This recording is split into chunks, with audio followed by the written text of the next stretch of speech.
Hi, good morning everyone. Nakapagtataka, umandar yung cellphone ko kahit walang wifi.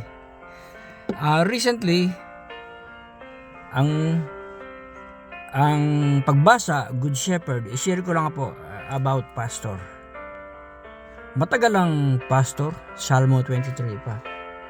Anyway, Salmo 23, kay God the Father yun, siyempre. Yung Salmo about Jesus, there are verses 2, 22, iba-iba pa. Sometimes indirectly regarding Jesus. And then hanggang sa makikita nga, yun nga pagbasa sa New Testament, Jesus will be a good shepherd. Hanggang namatay, nabuhay muli, napunta naman kay San Pedro. And then, wala na si San Pedro, palipat-lipat. And back to the future, back to today,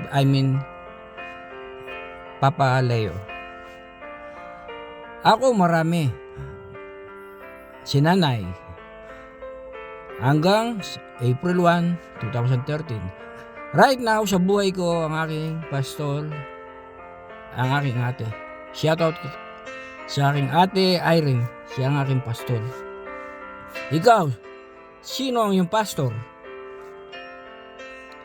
Ang pagiging pastor, mahirap ang magiging pastor, siyempre. Ako, ayokong maging inconsiderate dahil maraming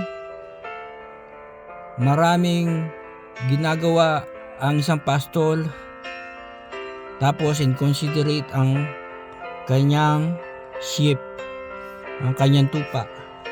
Malay ko, ako rin, baka inconsiderate ako. Ikaw, mabait ka ba? Marunong ka ba magpasalamat? Inconsiderate ka ba? I don't know. Kaya ang pastor. Ayun, natapos na music, kaso walang wifi.